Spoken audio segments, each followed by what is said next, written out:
Passo então a palavra para o Selby para ordenar a discussão pro capítulo do livro.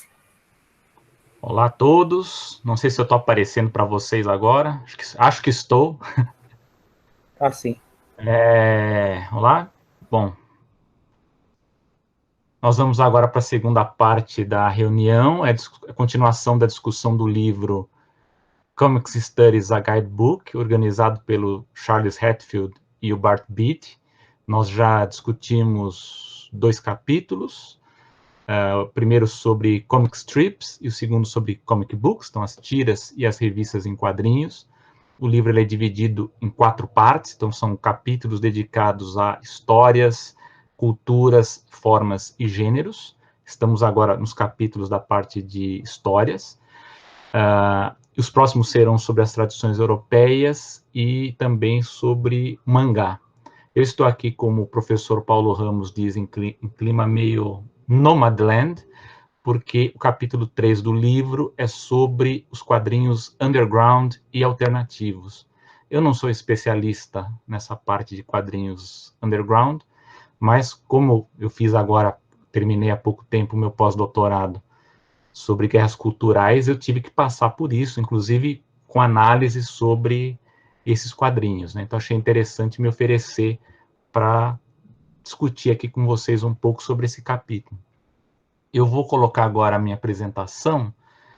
Eu vou tirar a imagem para ver se não vai picotar áudio tudo aqui. Só quero que alguém me avise se aparecer a minha apresentação aqui. Só um minuto. Então quer dizer que esse fundo era uma piada visual? É. Ok. Cadê o Nobu? Peraí, só um minuto. O Nobu tinha um compromisso para hoje, uma banca, uma coisa assim. Não, o Nobu está representado no Selby. É isso que eu estou tentando sugerir. Peraí, só um minutinho que eu vou colocar aqui. O Nobu não apareceu, mas deixou o substituto, tá? Sempre. Como diria o Vicente Mateus, o Nobu é invendável, introcável e imprestável. Aí, vamos ver se eu consigo colocar a tela aqui.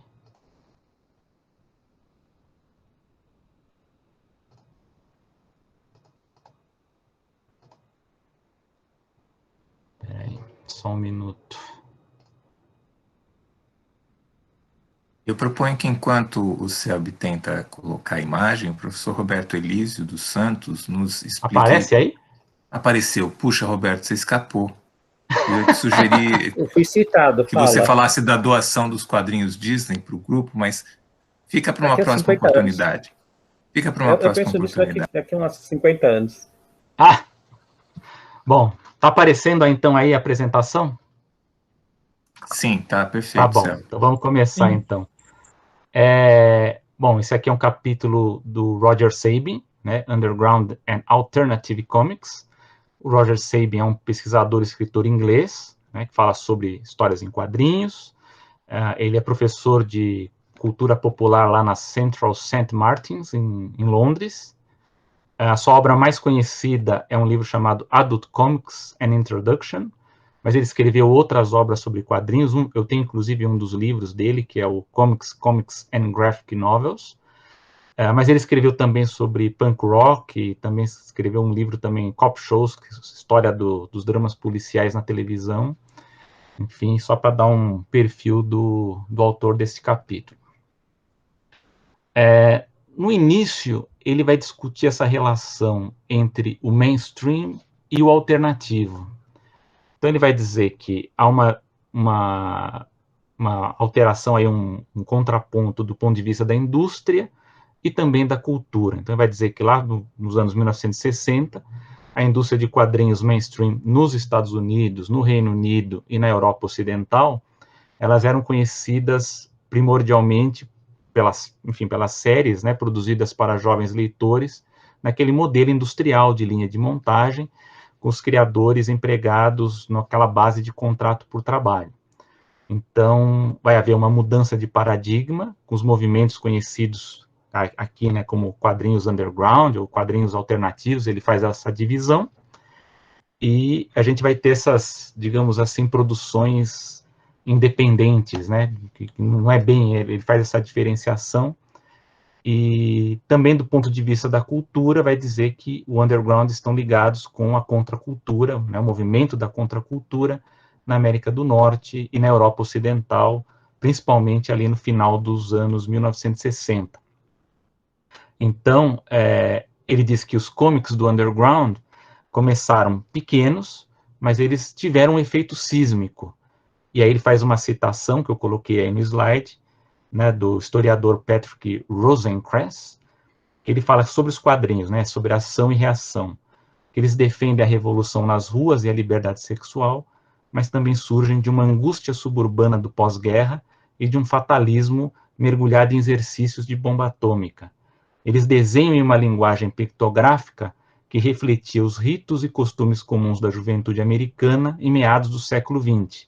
Essas histórias em quadrinhos foram criadas e publicadas fora do establishment de quadrinhos em Nova York e se espalharam por toda a parte por meio de distribuição alternativa, demonstrando aos cartunistas e editores de todos os lugares que era possível trabalhar fora do sistema, né? Essa aqui é a imagem do livro do Roger Sabin, que é a principal obra dele sobre o assunto. Aí ele trata um pouquinho sobre a contracultura, né? Não vou me estender muito aqui, porque não é o foco principal do que ele vai falar mais em seguida, mas ele vai dizer que surge como que é uma dificuldade de apontar uma origem, né? Porque ele surge como dentro de um movimento outsider com uma ampla variedade de fontes, então traçar um primeiro exemplar, aí o que deu origem é problemático, mas ele cita algumas publicações que podem ter servido aí como origem, né, do que viria a ser o movimento underground. Então, ele vai citar Mad Magazine, com a sua tradição explorar os limites da sátira, a revista Help, 1960, cujo primeiro editor, o Harvey Kurtzman, é estimado por muitos cartunistas pelas oportunidades que lhes foram dadas, e também algumas publicações menos documentadas, né? Por exemplo, vai citar Beat, publicações como a Texas Ranger, da Universidade do Texas, a Snide, da Universidade do Wisconsin, que foram revistas que tiveram, inclusive, influência fora dos campi. Aqui está algumas imagens de capa para vocês verem, né, da Texas Ranger e da Snide.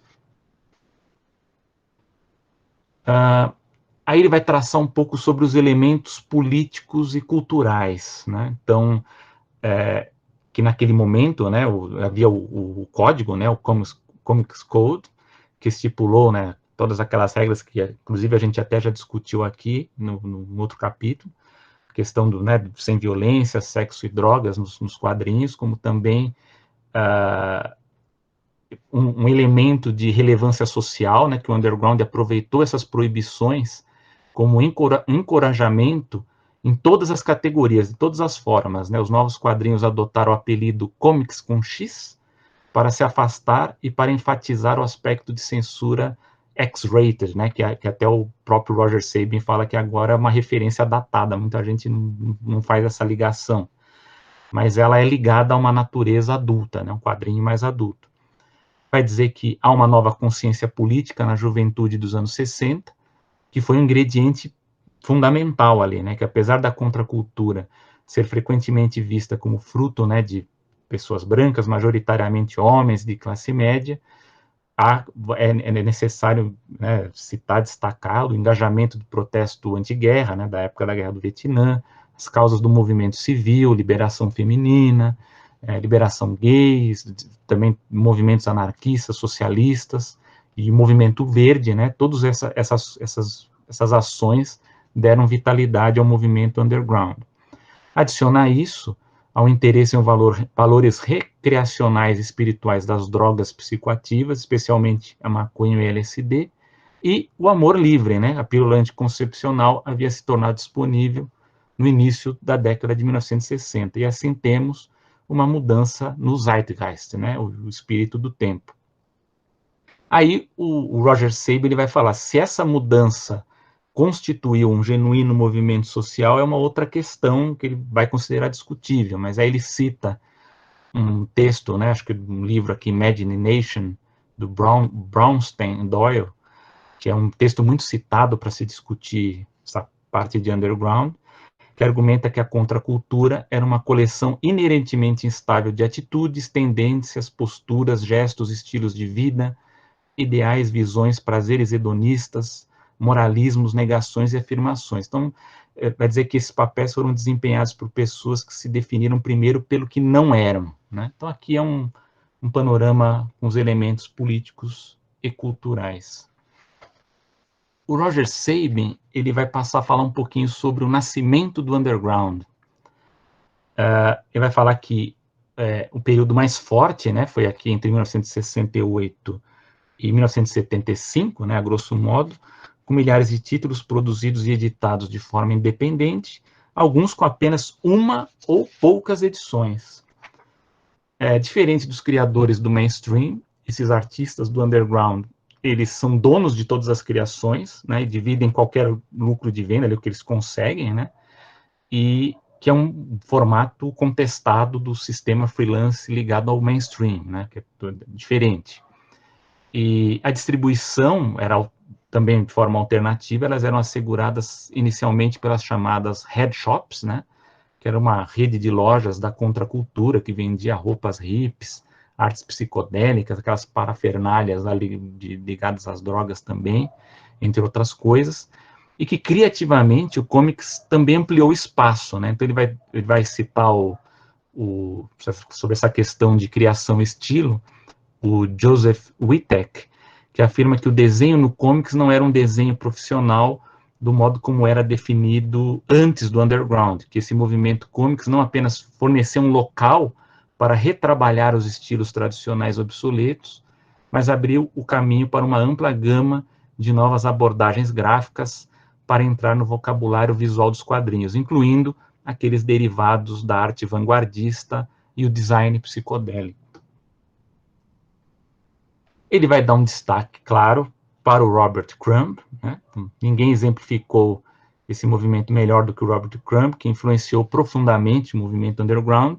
Segundo o Sabin, a razão pela qual os historiadores tantas vezes escolhem 1968 como um ponto de partida para o movimento é que a revista Zap, né, que criada pelo Crumb, ela apareceu nesse período, então tinham tiras de natureza underground, né, incluindo essas do Crumb, foram aparecendo em jornais contraculturais, como é o caso do The East Village Order e Berkeley Barb, né, e houve precursores também em forma de livreto, né, ele vai citar um chamado God Knows, do Frank Stack, que é de 64, mas que essa revista Zap estabeleceu um novo padrão, com uma influência inspirada na Mad, só que de uma maneira mais radical, né. Então, cita que inquestionalmente é um objeto expressivo, né, se torna isso, e que à medida que as vendas cresciam, tornou os quadrinhos subversivos do underground uma moda comercial. A arte de Crumb era familiar, subvertia os estilos Disney, imagens racistas retrógradas e a estética visual da era da depressão, somado às referências de sexo, drogas e eventuais saltos de improvisação e abstração no desenho. Eu esqueci de citar, até poderia, mas até quando eu apresentei aqui 1 ou 2, acho que foi ano passado, né, 1 ou 2 anos, não lembro mais, sobre o Don Rosa, né, quadrinista Disney, que era um fã do Robert Crumb. Os quadrinhos dele da família Pato tem bastante inspiração aí no Robert Crumb. Aqui tem umas imagens para vocês da revista Zap, também aqui com The Confessions of Robert Crumb. Então fala aqui,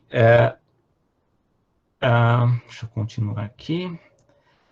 Em retrospecto, a Zap, ela se destaca como um dos títulos mais importantes da história dos quadrinhos, né? Ela tornou-se uma antologia contínua, entre 1968 e 2014, apresentando não apenas o Crumb, mas também os seus colegas, e enquanto ele próprio produziu seus próprios títulos, né? Despair, Big Ass, Motor City Comics, né? E alguns dos personagens do Crumb, eu coloquei aí na tela, né? O Mr. Natural e o Fritz the Cat, tornaram-se ícones da contracultura.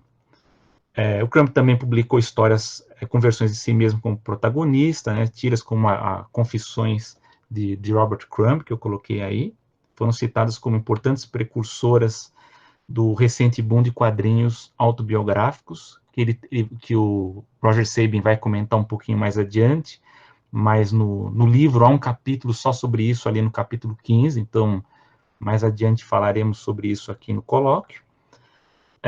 E ele vai citar aqui que o autoconhecimento de Crumb, especialmente evidente em seu trabalho autobiográfico, e também do seu desespero em face dos dilemas éticos, ele marcou como um criador que nunca poderia estar em paz com a contracultura, embora ele estivesse dentro, né, desse meio, né. Ele foi um crítico disso, e suas críticas mais ultrajantes, ostentando, por exemplo, estereótipos racistas e sexistas, eles podem ser interpretados, embora não perdoáveis, né, como um grito de protesto contra a sinceridade das convenções do mundo hippie.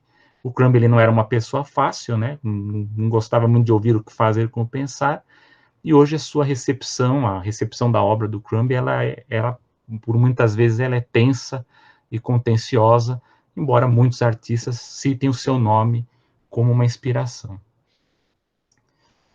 Aqui também uma outra fase aí da ZEP, né, que ela passou a incluir o Gilbert Shelton, que havia começado na Tex Ranger, né, aquela revista que eu citei antes, mais tarde produziu a The Fabulous Furry Brick Brothers, e também a Fat Fred's Cat, né, alguns dos personagens mais amados do underground.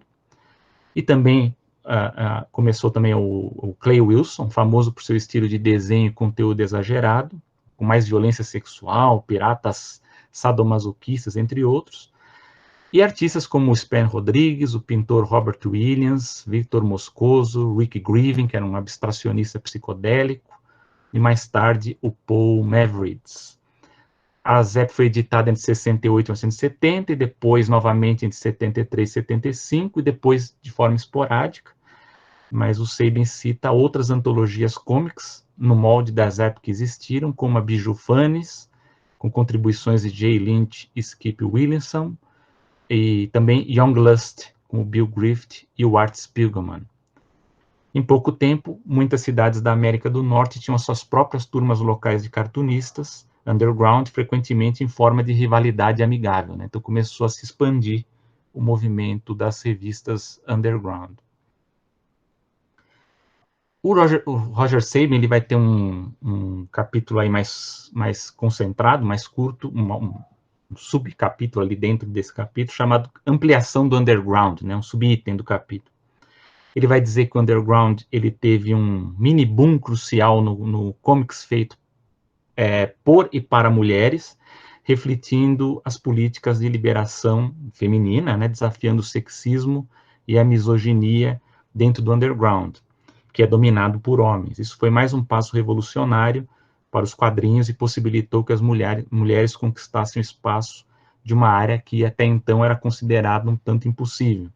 Então, lógico, aí ele vai citar alguns expoentes, né, das mulheres, a Trina Robbins, Willie Mendes, Lee Mars, Melinda Gabb, Sherry Flanagan, Aline Kominsky Crumb, que estariam entre essas pioneiras, e tem alguns títulos aí que eu coloquei, no caso da Women's Comics e a Tits and Clits. Aqui tem outra parte aí do underground, que ele vai citar, que é menos lembrado, que é muito importante também dentro do underground americano, que é o comics de horror, que desafiou as regras anti-violência do código e reviveram de forma satírica a tradição do horror pré-código, associado com o que foi publicado na EC Comics no início dos anos 50. Né? Então ele vai citar aí a pioneira, que é Skull, publicação de 1970 a 72, que inclusive ela brincava com o logo da EC Comics, e outras revistas como a Bugman, a Fantagore, a Insect Fear e a Deviant Slice. Acho que até coloquei aqui algumas imagens aí para vocês verem.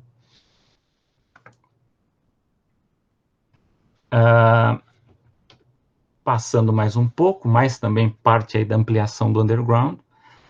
Tão logo elas começaram a prosperar em vendas, né? Então aí ele cita aqui algumas dessas, The Print Mint, Rip Off Press, San Francisco Comic Book Company, né, que publicavam, né, e com os best-sellers do Crumb e do Shelton vendendo milhares de cópias, outros temas começaram a ganhar destaque. Então ele vai citar a importante antologia Arcade, entre 75 e 76, que se tornou conhecida por seu conteúdo vanguardista, especialmente pelo Art Spiegelman. Os temas gays, né, LGBT, que tiveram títulos como Come Out Comics, em 73, Dyke Shorts, 78, The Merry Wings, Get Her Trobs, que é de 76 a 81, Dynamite Dancers, Gay Comics, enfim, entre outras. E também temas como a ecopolítica, que ganhou destaque com Slow Death, que é de 1970, e a linha Educomics, do Leonard Rifa, que começou em 76. Há também uma linha do underground aí ligada ao anarquismo, né, Anarchy Comics, que exibia o ressurgimento pós-punk desse interesse no anarquismo. Acho que eu coloquei imagens aqui também, consegui capa aí. É aí uma da Slow Death, que é uma dessa linha ecopolítica do underground, e a Anarchy Comics. O Roger Sabin, ele vai falar também sobre a influência internacional, né, do underground. Ele vai dizer que o impacto ele não se restringiu aos Estados Unidos, também deu origem a cenas do comics em alguns países europeus. Eu acho, eu tenho uma crítica aqui, que é aquela que a gente vive dizendo aqui nas reuniões, que os autores, quando eles vão fazer análise internacional, eles são por vezes muito limitados, né? Então, aqui ele fala alguns países europeus, mas na análise dele ele se concentra muito no Reino Unido, né? Então, fica esse destaque dado aqui, né? Então, ele vai dizer que no Reino Unido a comics americana ela foi importada desde o início, mas é que ela surgiu, né, um movimento underground britânico com suas próprias características, que tocavam, que tinham títulos tradicionais, como é o caso da Beano, que é aí que eu coloquei a imagem, e da Eagle, e ela também tinha uma própria contracultura, né, localizada ali, da qual ela podia recorrer, né? Então vai citar, por exemplo, publicações como It, que é a International Times, e a Oz, que cumpriam para os britânicos a mesma função que jornais como The East Village Order nos Estados Unidos, e os quadrinhos underground começaram a aparecer em vários números ali no início dos anos 70. Ele vai citar também antologias, né, a Cyclops, que é de 1970, e a Cosmic Comics, de 72 e 74, que reimprimiram material dos Estados Unidos, mas também junto de artistas britânicos, como Chris Welch, Ed Barker e Mike Weller. Trabalhos de Dave Gibbons e Brian Boland também apareceram, nomes que mais tarde se tornariam muito mais conhecidos no contexto dos quadrinhos americanos convencionais. E ele cita dois criadores mais conhecidos do Reino Unido, que é o Brian Talbot, que fez aí o seu nome na revista Brainstorm, né, de 1975 a 78, com o personagem aí do Chester Hackenbush, Psychedelic Alchemist, e também o Hunt Emerson, dessa linha aí do Street Comics, entre 1976 e 78, cuja obra tem influência em missas de Crumb, de Beano e de Crazy Cat. Aí ele vai citar outros criadores aqui, mas eu vou passar para porque ele afirma aqui, o Roger Sabin, que afirma que muitos quadrinhos europeus foram fortemente influenciados pelo underground, e que essas atitudes decorrentes desse surto revolucionário de 68 encontrou esse veículo adequado. Em todo o continente, as revistas de humor assumiram essa sensibilidade comics, né, do underground, com autores americanos sendo amplamente republicados, e essa indústria mainstream foi dominada pelos francófonos da tradição da bande dessinée, que a gente vai ver aí na discussão do próximo capítulo, e na França, alguns criadores chaves de quadrinhos adultos. Ele vai citar o Jean Giraud, enfim, outros, né, que se declaram fãs do underground, e a onda de quadrinhos de ficção científica francesa dos anos 70, o caso da Metal Hurlant, né, lançado em 75, que deve muito ao movimento Comics Underground. Os editores também prosperaram em outros lugares. Ele vai citar a Real Free Press da Holanda e mais nada, ou seja, não foge muito ali da vizinhança do Reino Unido. O Roger Sabin, ele vai discutir um pouquinho sobre o que seria o fim do underground, né? Então ele fala, por que a morte do underground é uma questão controversa? Então ele vai dizer que alguns historiadores afirmam que isso nunca aconteceu, que ao invés disso, foi se transformando no que a gente chama de quadrinhos alternativos, surgidos a partir dos anos 1980. Que ali, em meados dos anos 70, a velha contracultura estava recuando e as repressões do establishment estavam se tornando mais sérias. Então, ele vai citar o caso, até eu coloquei uma imagem aí, da edição da ZEP, edição número 4, que foi considerada obscena no estado de Nova York, então ela sofreu um processo, o Air Parts Funny foi processado, com sucesso pela Disney, né, por retratar o Mickey Mouse envolvido com sexo e uso de drogas. Houve um problema também com as head shops, que eram as redes de lojas que vendiam os quadrinhos underground, né, elas foram processadas e fechadas, e essa redução na distribuição teve sérias consequências. Na Grã-Bretanha houve uma reação semelhante, com um julgamento também de uma edição da revista Oz, em 71, que se concentrou em uma tira de Crumb, que foi reimpressa e alterada, e tornou-se o Sabian diz que tornou-se uma causa célebre na época, esse processo. E, ao mesmo tempo, o underground estava sendo também cooptado pela chamada cultura mainstream, e aí ele vai citar mais sensivelmente ligado aos quadrinhos que ele citou, o animador Ralph Bakshi, né, o diretor que deu início à moda de filmes de animação adultos, com o caso do Fritz the Cat, né, em 1972, inspirado na obra do Crumb, né. A Marvel Comics tentou também a sua própria forma de cooptação com a sua antologia Comics Book, de 74 e 75, uma espécie de quadrinho underground popular, aqui que ele coloca entre aspas, editado pelo veterano Dennis Kitchen, que incluía trabalhos de Wilson e Spiegelman, entre outros. E também um declínio também de movimento político, né, que, com o fim da Guerra do Vietnã, em 1975, removeu o foco de protesto do movimento e acelerou o fim da contracultura. Quando uma nova cultura jovem, o punk, surgiu no final dos anos 70, a Comics foi marcada como um símbolo de um passado de cabelos compridos, ingenuamente utópico e irrelevante. Porém, e aí é interessante a análise do Roger Sabian, porque ele vai diferenciar o quadrinho underground do quadrinho alternativo, né?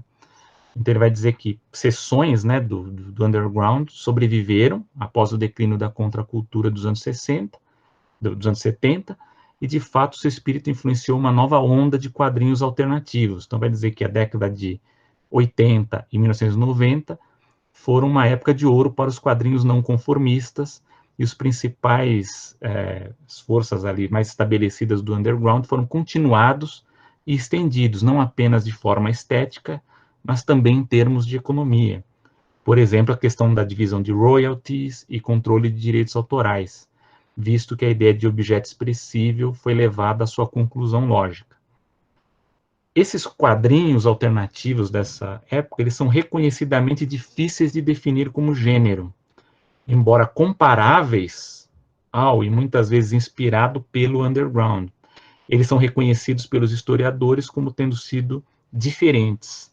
Outros termos quase sinônimos, como quadrinhos independentes ou indie, também foram aplicados a esse período, embora cada um desses termos carregue suas próprias dificuldades de definição.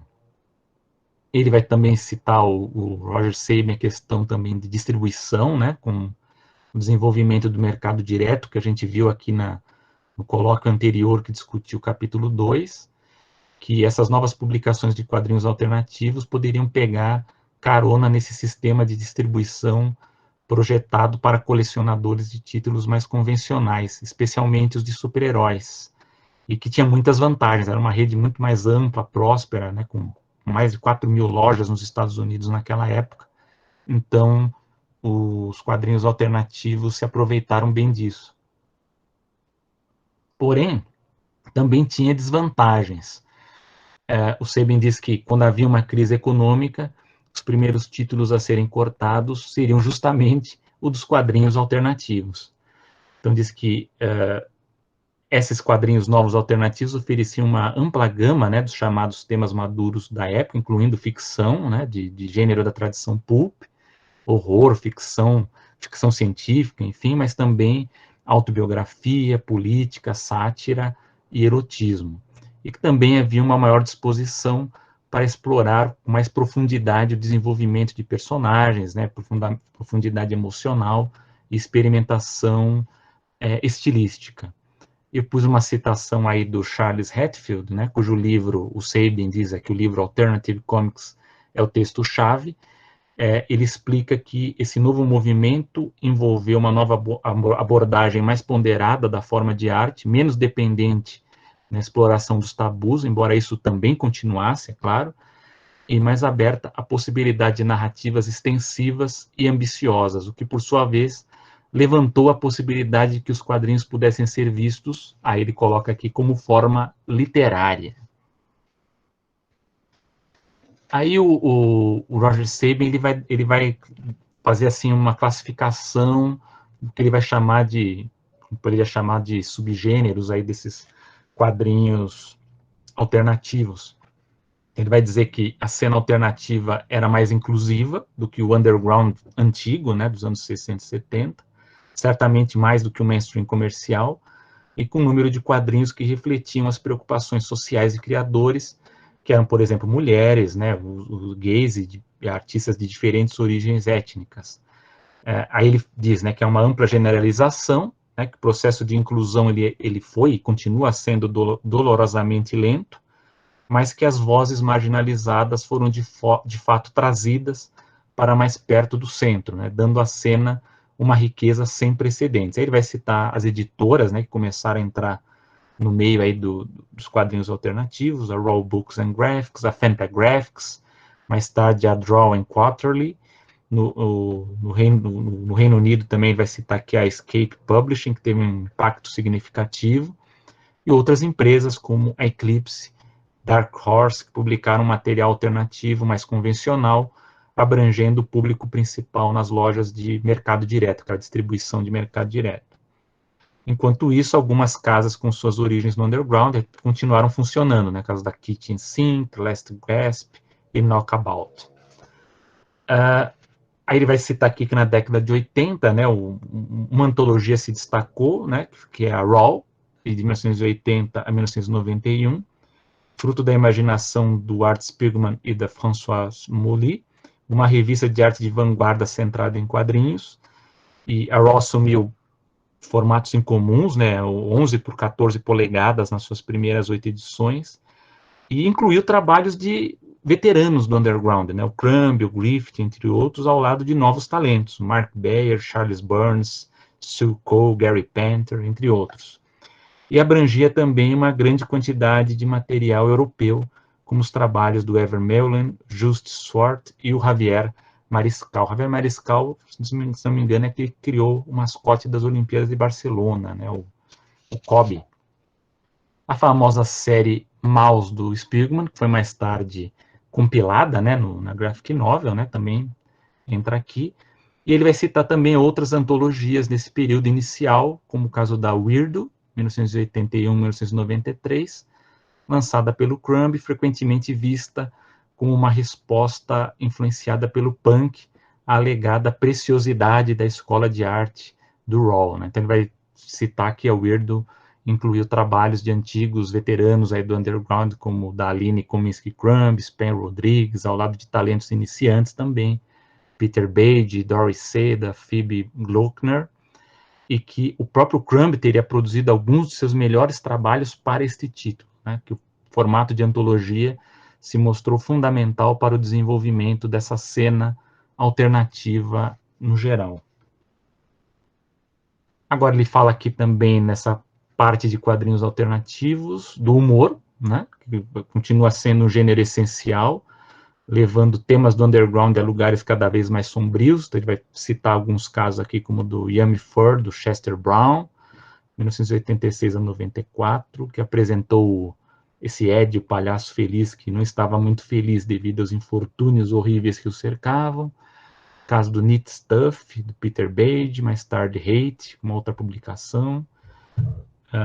8-Ball, Daniel Close, misturou tiras hilárias sobre fracasso e alienação com elementos kitsch grotescos, para a chamada geração X. Cita também o Acme Novel to Library do Chris Ware, né? Ele cita essa questão de ser engraçado, mas que não se esforçava, né, para ser um humor direto, né, apresentava personagens emocionalmente perdidos, evocações de solidão, um novo patamar de qualidade de produção artística, né, que também tinha esses artistas desse período, especialmente o Chris Ware, e o formalismo influenciado pelo design, paleta de cores, silêncio menos gritante, detalhes meticulosos de Ware tornaram um dos cartunistas mais influentes desde o Crumb. Aí, para ele fugir um pouquinho dos Estados Unidos, ele vai lá para a Grã-Bretanha e cita né? Ele vai citar a publicação de maior sucesso, que foi a Viz, a partir de 1979, né? Iniciado como um zine punk grampeado, a Viz acabou vendendo mais de 1 milhão de cópias por edição, se tornando uma instituição nacional. Aí ele diz, né, o conteúdo era uma mistura de humor alternativo ali com paródias, na tradição lá dos antigos Beano e dos tabloides britânicos, né? Sua atitude se adequava perfeitamente à cultura ali dessa anticultura, né, fomentada pelo conservadorismo thatcherista. Ele vai citar também alguns... ele detalha muito, eu vou citar brevemente, né, que ele vai citar esse Love and Rockets, dos irmãos Jaime Gilbert e Mário Hernandes, que foi muito elogiada, ambientada no sul da Califórnia pós-punk. Ele vai citar também o Cérebus, 77 a 2004, do Dave Sim, sobre um porco da terra antropomórfico falante em um mundo da fantasia, que começou com uma paródia do Conan o Bárbaro, mas se tornou uma espécie de crítica excêntrica, né, e controversa sobre temas maiores, né, sobre religião, política e gênero. E, inclusive, esse título inspirou muitos outros artistas a publicar e adaptar material do gênero pulp para fins autoexpressivos, né? Embora o Sabin disse que havia um aspecto antifeminista, né, de política reacionária, que acabou por isolar, né, esse título. E na Grã-Bretanha, o Lord Horror, do David Britton, 89, que foi um conto de terror satírico sobre o fascismo, que acabou sendo processado por obscenidade. Ele destaca também o From Hell, do Alan Moore e do Ed Campbell, originalmente serializado em Tabu, que levou a história do Jack o Estripador para o território pós-moderno. Então aqui eu também coloquei algumas imagens, né, do Ian Fur e também da publicação Viz. Nos quadrinhos alternativos, ele vai citar aqui 3 tipos, né, dos quadrinhos alternativos dele. Ele vai citar o caso da autobiografia, que se tornou um gênero definidor no campo, um tanto ironicamente, né, uma vez que seus praticantes geralmente haviam com uma rejeição do gênero por completo. O principal destaque é o Harvey Pekar, né, da figura inicial desse tipo, né, de quadrinho alternativo, que assumiu a voz do homem urbano, da classe trabalhadora, com a visão do nível do pessoal ali da rua, né? Então, é o caso aí do American Splendor, 1976, que ele colaborou com vários artistas, incluindo Crumb, com histórias que recriaram incidentes cotidianos de sua vida. E vai citar também aqui outros trabalhos, aqui, quadrinhos confessionais, inspirados no trabalho do underground do Crumb, cita alguns outros temas aqui. Há também o quadrinho alternativo ligado ao jornalismo, que seria um desdobramento da autobiografia. E ele vai destacar Palestina, do Joe Sacco, né, 1993 a 95, uma reportagem notável ali dos territórios ocupados. Então, ele cita que a presença de Joe Sacco na história sublinha sua natureza subjetiva, que é uma tática derivada do novo jornalismo dos anos 70, e que, tendo estabelecido sua reputação como uma figura importante para esse tipo de trabalho, o Joe Sacco passou a cobrir a Bósnia, o Iraque, né, outros lugares aí afetados pela guerra, e os julgamentos de crimes de guerra lá em Haia. E um terceiro tipo que o Roger Sabin cita é o mini-comics, também chamado de pequeno impresso ou New Wave Comics. Ele enriqueceu o movimento alternativo, ao mesmo tempo que oferecia uma alternativa mais barata ali, né? Esses títulos eram feitos em casa, produzidos a baixo custo ali em fotocopiadoras, era bem mais barato do que as outras. As tiragens eram pequenas, dezenas de milhares ali no máximo, mas normalmente eram na casa de centenas de exemplares, de modo que o comércio pelo correio, nesse caso, tornou-se obrigatório. Mas muitos nomes, que mais tarde se tornariam conhecidos no mundo dos quadrinhos alternativos, começaram nesse tipo de quadrinho alternativo conhecido como mini-comics. Ele vai citar o Ed Campbell, John Porcellino, Chester Brown, Julie Doucet, Adrian Tomine, Jessica Abel, entre outros. O Roger Sabin disse que os quadrinhos alternativos eles vão ter um apoio muito importante com o surgimento dos metazines, né, que revisavam, né, faziam as resenhas desses títulos, que entrevistavam os criadores e publicavam os endereços dessa mala direta, né, para você poder adquirir também esses quadrinhos. Então, ele vai citar, por exemplo, o Fact Sheet 5 nos Estados Unidos, o Broken Pencil no Canadá e o Bypass no Reino Unido. Da mesma forma, ele vai citar como rede de apoio as convenções, né, especializadas, né, aquelas festivais que fornecem oportunidades de networking, né, nos Estados Unidos. No caso da APE, a The Alternative Press Expo, a Small Press Expo, que se tornaram cada vez mais populares. Na Grã-Bretanha, ele cita o Festival Caption, que desempenhava o mesmo papel. E também os prêmios concedidos nesses eventos, né, o exemplo do Inet Awards, que ocorre anualmente no SPX, que deram um maior senso de coesão a esse movimento alternativo. Ele vai citar também que houve também, que dessa forma esses quadrinhos alternativos se tornaram mais autossuficientes até certo ponto, oferecendo uma infraestrutura paralela à distribuição do mercado direto. Ele vai dizer que essa mudança ela foi sustentada, né, também por uma cobertura cada vez mais simpática de publicações de fãs e publicações comerciais também da imprensa tradicional, e vai dar um destaque importante, né, no meio de divulgação nos Estados Unidos, o Comics Journal, né, editado aí pelo Gary Grove, e uma sucessão de editores, que foi lançado em 1976, que durante, aí, principalmente década de 80 e 90, dedicou cada vez mais espaço para os quadrinhos alternativos, e foi um pioneiro nesse estilo jornalístico da defesa crítica dos quadrinhos. E aí o Roger Sabin, ele destaca que a contribuição dessa publicação para os quadrinhos ela não deve ser subestimada, né, que muitos estudiosos e artistas dão crédito ao Journal por moldar a sua visão da forma de arte e das suas possibilidades, né. Então diz que o Fórum de Quadrinhos do Reino Unido também foi igualmente combativo, mas sua influência não foi na mesma escala, então que o Comics Journal foi muito importante. O Roger Sabin também traz uma parte em que ele discute assim, alguns debates sobre os quadrinhos alternativos. Então ele vai dizer que argumentos políticos destrutivos são comuns, né? Geralmente gira em torno da questão da autenticidade, que era expressa em termos de uma agenda contracultural, ou como a inflexão punk baseada na visão romântica do antigo underground. Então, assim como em muitas subculturas musicais, havia muita essa acusação de traição, né, que foi ouvido pelos criadores que mudaram a sua rotina para um trabalho mais comercial, embora a forma como essa traição foi definida variou, né, e as gradações do capital cultural imaginado às vezes podem ser extremas. Então, ele cita um exemplo, por exemplo, do Peter Bade, que foi criticado porque ele fazia quadrinhos em preto e branco, passou a fazer em cores, né? Então, ele foi criticado por isso. Ou então, criadores que trabalhavam de forma mais independente conseguiram um editor, por exemplo, também era criticado por isso, que estava traindo o movimento, né?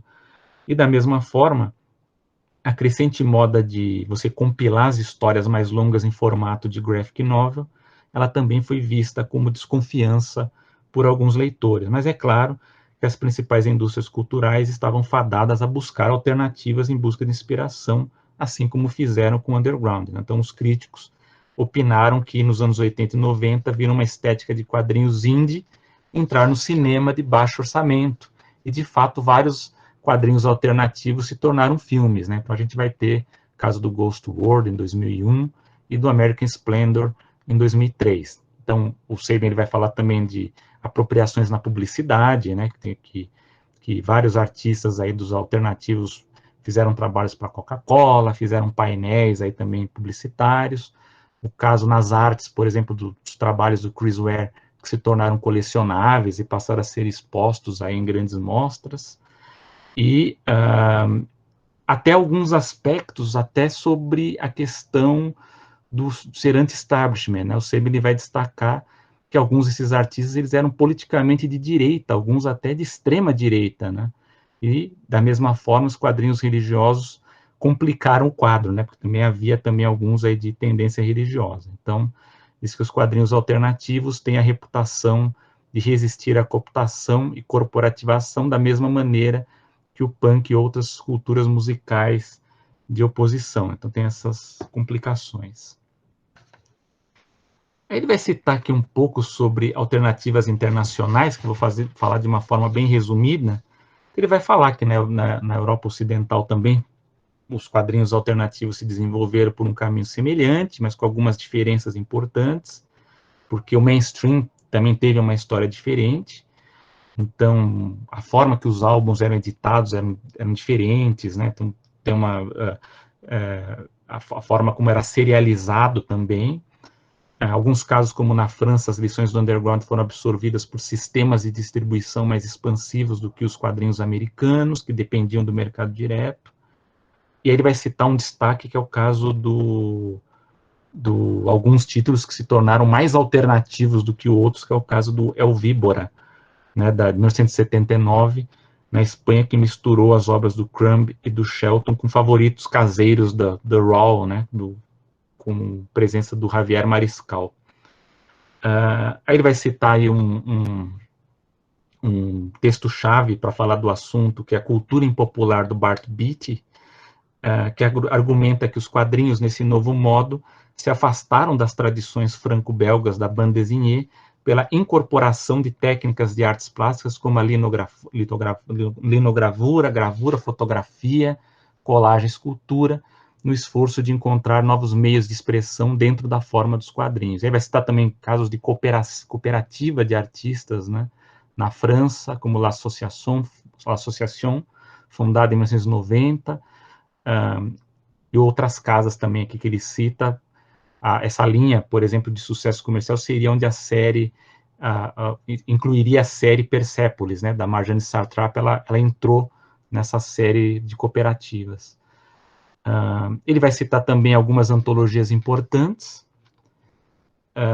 O caso do Strapazin, na Suíça, né, ele está citando aqui cenas não francófonas, né? Nosotros Somos los Muertos, da Espanha, Quadrado, de Portugal, Mano, na Itália, Napa, na Finlândia. De volta na América do Norte, ele vai falar também sobre alguns movimentos de webcomics, também que começam a surgir, o caso de Slow Wave, Rooms, né, que enquanto ao mesmo tempo tinha uma reação que ela ocorreu de forma que alguns criadores começaram a tiveram fetiche pelo livro como objeto. Então, eles faziam webcomics, mas faziam uma fetichização, acho que é a palavra que você quer. Não sei. Eu escrevi, na minha anotação estava outra coisa, mas enfim, foi isso aí, Paulo. Então, na webcomic, eles brincavam com essa ideia do feito à mão, né, como marcador de autenticidade.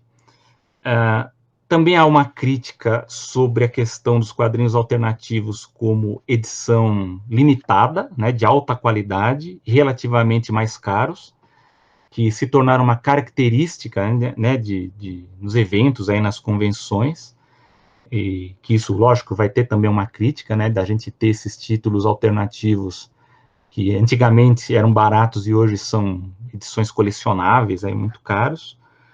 E aí ele vai citar o caso aí, por exemplo, do Chris Ware, enfim, outros graphic novels aí que entraram. E finalmente, já estou indo para a conclusão, ele vai falar, né, que a partir do final dos anos 90, as histórias em quadrinhos elas se tornaram um setor editorial com crescimento muito rápido, e que essa tendência parece consistente com a consagração dos quadrinhos, né, como uma forma legitimada, bom, e isso já está bem visto aí na discussão dos quadrinhos que a gente está vendo no livro. E aí ele vai dizer aqui que é traçado pelo Jean-Paul Gabillet no seu livro Of Comics and Men, né, que esse termo consagração deriva da obra do sociólogo Pierre Bourdieu sobre capital cultural. Então ele vai dizer que essa consagração foi realizada primeiro por fãs, depois por uma elite crítica, né, que aí chega a nós aqui, acadêmicos, e vai dizer que o Gabillet argumenta que não foi uma surpresa que as histórias em quadrinhos se tornassem um formato tão amplamente divulgado e alardeado com esses artistas, com esses escritores, né, elevados a uma importância cada vez maior se comparados àqueles quadrinistas da linha industrial, linha de montagem industrial que a gente via décadas atrás, né. E aí ele vai concluir aqui dizendo, né, curiosamente, muitos títulos dessa revolução das histórias em quadrinhos vieram de uma linhagem alternativa e desfrutaram de uma parcela desproporcional de atenção na forma de críticas na imprensa de qualidade e da adoção pela academia, né? Não à toa nós estamos discutindo aqui. E aí ele cita aqui, certos exemplos podem parecer familiares agora, então o caso do Maus, Palestina, do Jimmy Corrigan, do Chris Ward, From Hell, e mais recentemente para o Sabin, é 2006, aqui que ele cita o Fun Home e a Persepolis, né? Só que ele diz, né, que há no entanto, essa tendência ela tem o seu lado irônico, pois as novas histórias em quadrinhos, com essa nova forma de distribuição e com destaque na mídia e com essa recepção na academia, elas constituem um novo tipo de mainstream de si mesma, né? Então, apesar de que a gente sabe que em alguns casos as vendas são modestas, se a gente for comparar com títulos aí, com personagens muito mais conhecidos. E aí ele conclui aqui, aí posso jogar para colegas aí que discutem, consomem mais quadrinhos alternativos, ele conclui com essa questão, se a gente precisa reconsiderar o que significa o termo alternativo, né? Se isso é um novo mainstream, né? Que o alternativo e o mainstream estão em fluxo constante e que as transformações das indústrias de quadrinhos postas em movimentos pelo underground ainda não terminaram. Então agora eu deixo aqui aberto para os colegas. Se alguém tem alguma resposta. Teve uma baita discussão aí no chat do Selby. A gente estava ouvindo você e se esgoelando aqui no chat. Tem um ponto de vista que... Posso fazer uma pergunta? Pode, faça perguntas, comentários, crises. Nós temos, já estamos no tempo, já são 10 horas. Já 10 horas. Tempo. Né? Já 5 minutos de discussão? Henrique, vai lá, eu queria comentar uma coisa, daí vai firme. Beleza. É só uma pergunta com relação à crítica especializada dos quadrinhos underground, né? Que o próprio Comics Journal, ele não considerava, né? Esses quadrinhos não constavam no Comics Journal. E aí a pergunta é assim, como que a crítica especializada, hoje em dia já deve estar melhor, né? Mas na época, não sei se consideravam quadrinhos, né, que desvirtuava a juventude, aquela história toda. Essa pergunta. Eu acho que o que o Sabin está falando ali é mais sobre o fato de que não existia nenhum tipo, né, de trabalho de resenha de quadrinhos, que não havia espaço para isso, né? E que a partir daquele momento houve essa primeira repercussão ali, que isso foi visto de forma positiva. Eu não sei, eu não tive acesso a essas primeiras edições, até eu fui atrás para ver, mas eu não consegui. Não sei se alguém aqui leu para ver o que tipo de crítica que tinha, mas eu entendi isso, que na verdade foi um destaque que o autor deu como início, né, desse processo de repercussão dos quadrinhos de forma mais crítica, né? Não sei se o André quer comentar ou complementar. Seguindo a linha do que a gente estava discutindo aqui no chat, eu gostaria de levantar o seguinte problema de estética.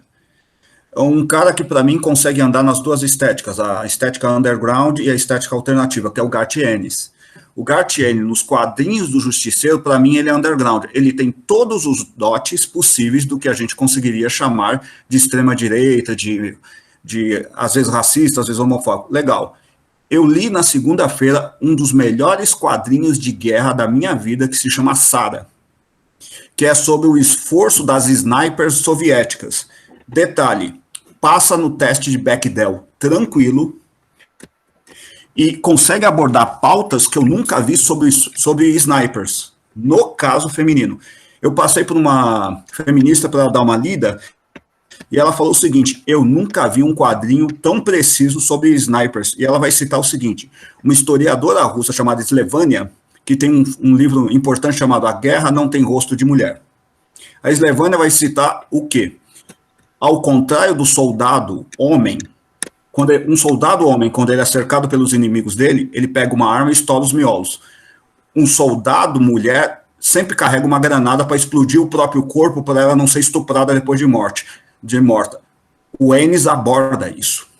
Ele simultaneamente, quando ele vai publicar quadrinho de guerra, ele é alternativo, ou seja, ele consegue abranger coisas assustadoramente, como direi, ele consegue ser o mais feminista dos feministas.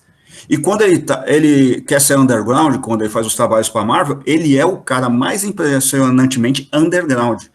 Então a dúvida é, será que o quadrinho underground alternativo evoluiu de um problema de edição para um problema de estética de gênero? E que alguns autores conseguem andar com isso, e estou usando o Ennis como a base dessa discussão? Essa é uma boa discussão. Até eu vi no chat que até o professor Valdomiro colocou algumas questões, por exemplo, eles seriam alternativos ao quê, né? E eu acho que o que o Roger Sabin tenta fazer é tentar encaixar essa geração nova do underground dentro de caixinhas, né? Dentro de subgêneros ali, né? Mas também entra essa polêmica, por exemplo, Joe Sacco, depois de Palestina, outros autores aí que se destacaram, eles continuam sendo alternativos, eles não entram no mainstream. Então, eu acho que nesse ponto a discussão sobre um novo mainstream, eu acho que passa a ser válido também, né? Não sei se mais alguém tem algum comentário, perguntas. A discussão é ótima, a questão é horário, eu acho. Mas... Ô, André, como é que você leu esse Sara? Já saiu? A Panini já publicou, já tem nas livrarias. Pois é, então a gente está falando aqui de um quadrinho alternativo publicado pelo braço da Marvel no Brasil, não é? Mas nos Estados Unidos... Então, daí o alternativo, a Marvel e a DC fica meio discutível, né? Fica colocado em xeque. É o mesmo apontamento que eu ia fazer do Justiceiro, André, por exemplo. Só o fato de estar na Marvel, eu já não sei se ele é alternativo. Talvez a abordagem estética fosse na contramão. Por outro lado, foi a base da adaptação de um dos filmes horríveis do Justiceiro no cinema, que era ele com as pessoas lá num prédio e tal, né? O que tira também, de novo, o caráter alternativo no meu quadrinho era melhor. Mas o que eu acho interessante dessa discussão de hoje, que é o que eu pus no chat, eu sei do horário aí, mas tinha um movimento underground que, pelo Chatfield, ele é datado e é situado nos Estados Unidos. Depois, isso influencia um movimento alternativo, que é o alternativo ao que é produzido no mercado mainstream. E depois, aí é que é o ponto. Eu acho que o conceito de alternativo, em algum momento, ele passa a ser confundido com autoral e independente, quase como se fosse uma coisa sinônima, né? E o que ele julgava alternativo deixou de ser alternativo. Então, assim, o Art Spiegelman era alternativo Maus. Eu não diria que Maus hoje é alternativo, lido hoje, né? Não é. O Joe Sacco acho que é um bom exemplo, porque o Palestina, ele passou por esse movimento alternativo e era. Você vai pegar o reportagem do Joe Sacco, ele é produzido, foi publicado aqui na Companhia das Letras, não pode ser alternativo. Por outro lado, os quadrinhos independentes que o cara faz sem uma preocupação, uma estética com outras coisas, sem o lucro, sem vender, eu quero vender por vender, talvez possa ser incluído nesse alternativo ao modelo predominante, né, o modelo editorial ou padrão estético predominante. O que eu acho interessante é que o Selby termina com essa questão, né? Será que é um novo mainstream? Eu acho que o alternativo ele ganha outros rótulos e o que era alternativo deixou de ser e virou um padrão. Eu acho que tem o problema também, Paulo, é que a questão do... Quer dizer, o alternativo não é alternativo hoje em dia, o independente também não é independente, porque os independentes são aqueles que estão fora de todo o sistema, né? E daí, então, o problema é que esses rótulos não conseguem mais se sustentar. Nem mesmo quando a gente pensa em alternativa ao movimento estético, alternativa a uma economia, a um sistema industrial, eles não se sustentam mais. Então, talvez a ideia do novo mainstream, um mainstream que seja mais abrangente, seja interessante para ser explorada. Eu gostei bastante desse finalzinho do artigo do Selby. O resto ele não me contou nenhuma novidade. Né? O que eu acho legal é como ele conclui o capítulo, né? Porque ele levanta... Então, porque se a gente for parar para pensar realmente, esse limite, né, entre alternativa, independente, autoral... ele já foi atualizado, ele não é bem o que ele está falando ali, mas a discussão sobre o mainstream é válida. Eu acho que tem duas questões. Porque ele começa exatamente citando o Patrick Rosenkranz, que vai dizer, né, que deixa eu me gambar aqui do livro que eu tenho, né, que vai dizer exatamente que o movimento underground termina em 75. Então é datado, é um movimento datado. O que vem depois é alguma outra coisa que nós não sabemos muito bem o que é. Né? Então, mas é alguma mais que foi influenciado pelo underground, que é impossível negar a influência do underground no mundo inteiro. Se você pegar vai ver no Japão, tem aquele livro que a gente já discutiu um tempo atrás, que eu fiz a revisão técnica, vão falar do Japão, de vários países, em que o movimento underground teve um impacto. Né? Aqui no Brasil, o impacto foi muito grande.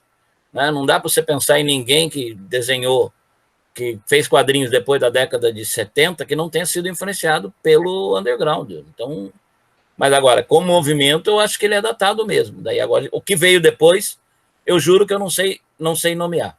Eu juro que eu não sei nomear. Eu queria levantar duas questões a respeito desses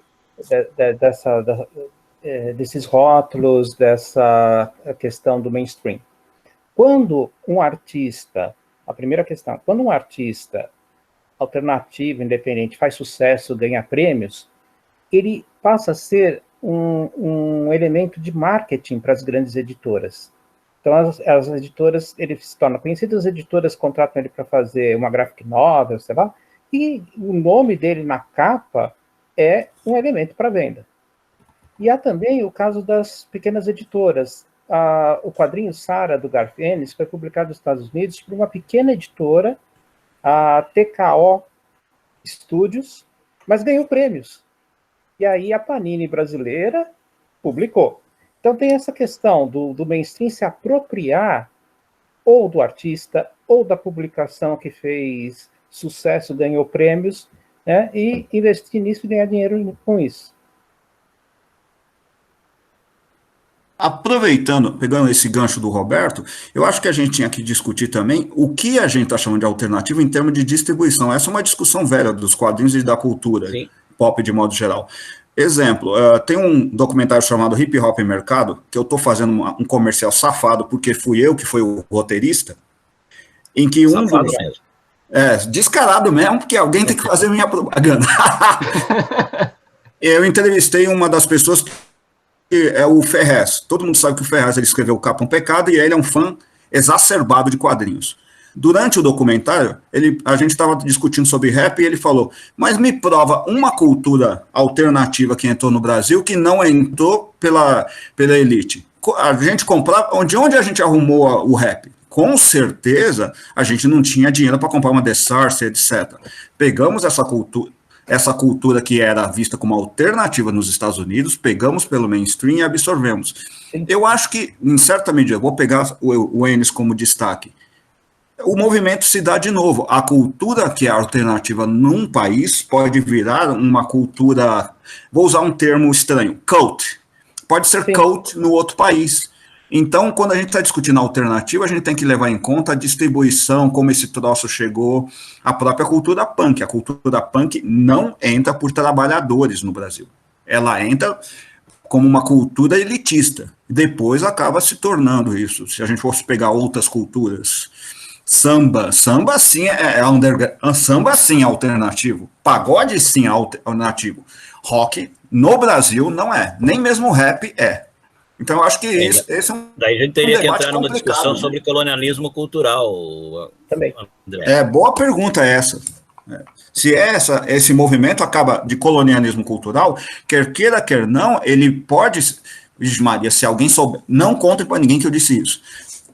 Que esse colonialismo cultural pode ser, sim, seminal de culturas alternativas em países colonizados, de fato. Sim.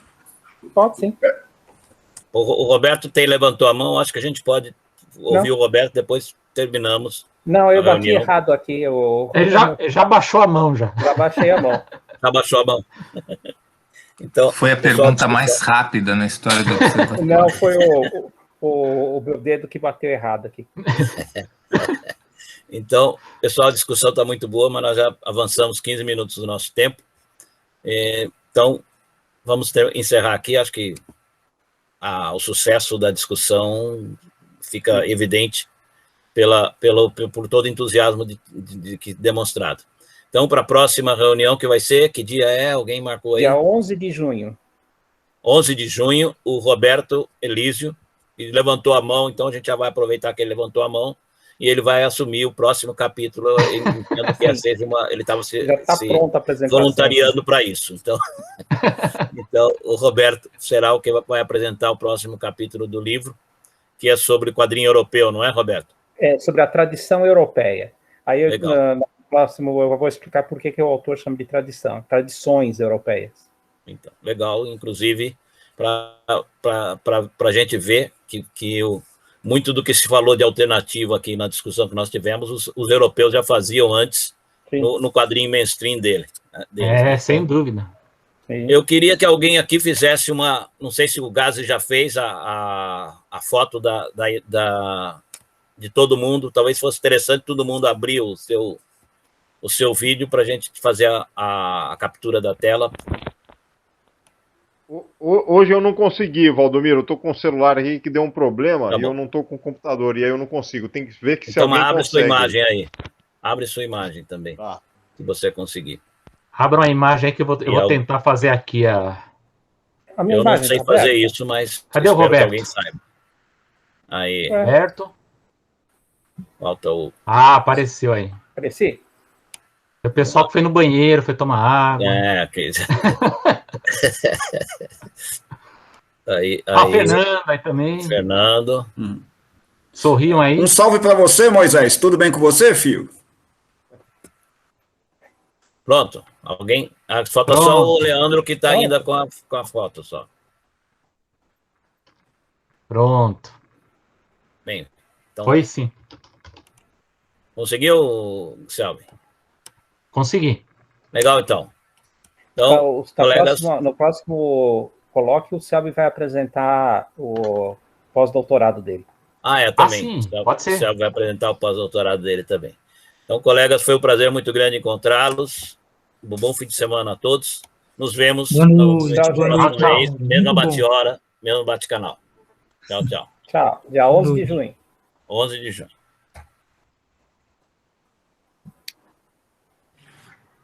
Ô, Selby, a semana que vem vamos ter reunião? Vamos. Espero que sim, né? Tá bom. Fica aguardando, tchau. Então. Tchau, tchau.